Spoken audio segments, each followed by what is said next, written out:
Parashat Vayikra. The portion of Vayikra of Leviticus deals primarily with the korbanot, the various sacrificial offerings. And of course, the korbanot, the offerings, bring kapara or forgiveness.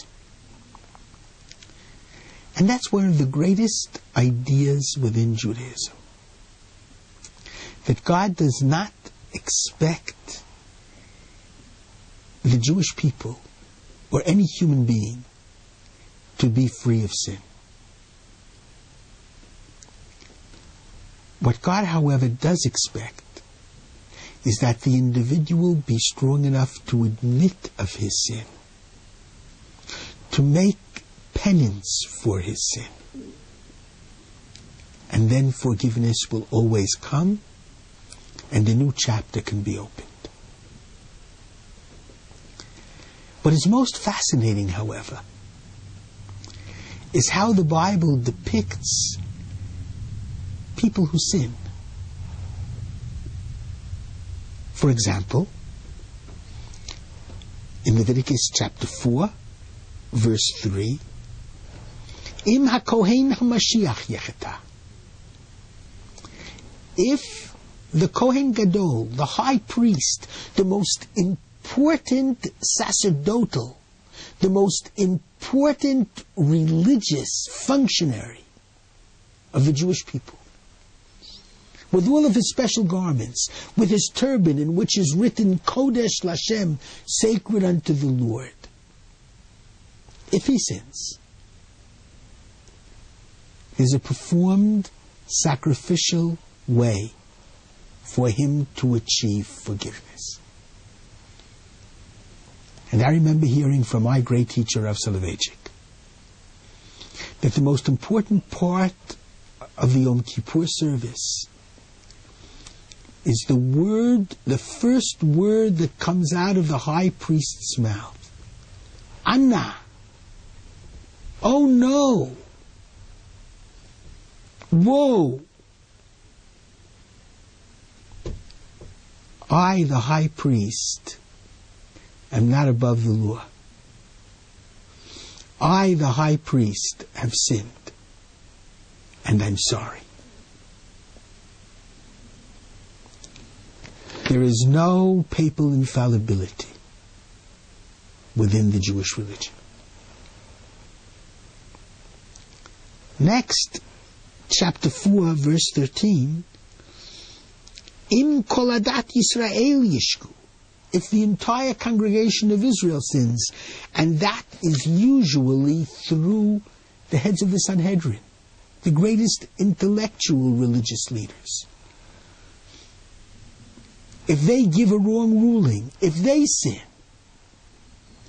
similarly, there's a process of seeking forgiveness. But then,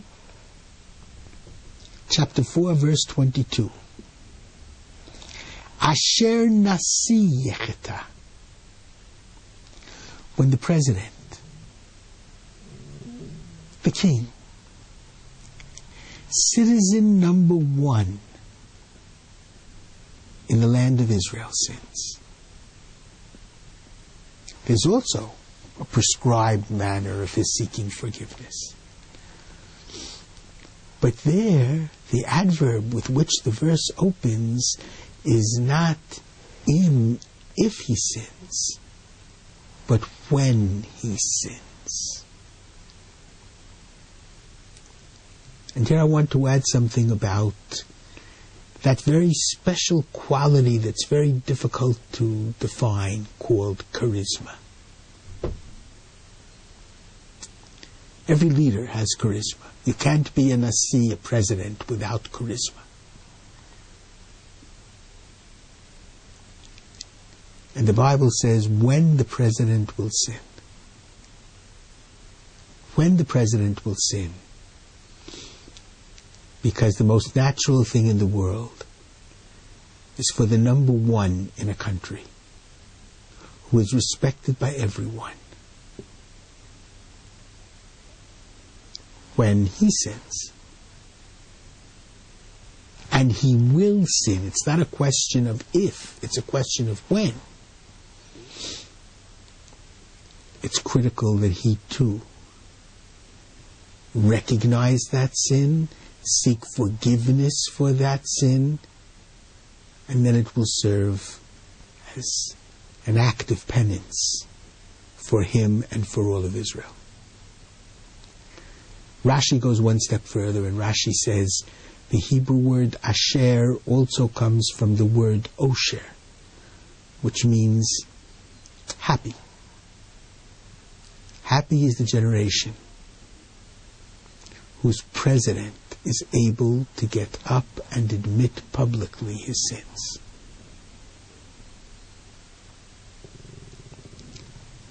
We've gone through a difficult period in Israel during these years.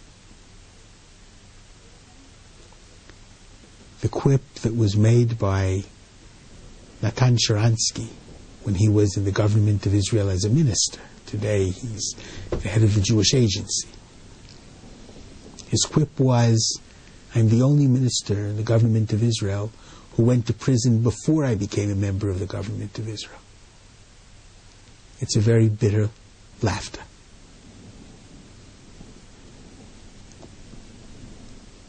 The Bible does not think that leaders will not sin, much the opposite.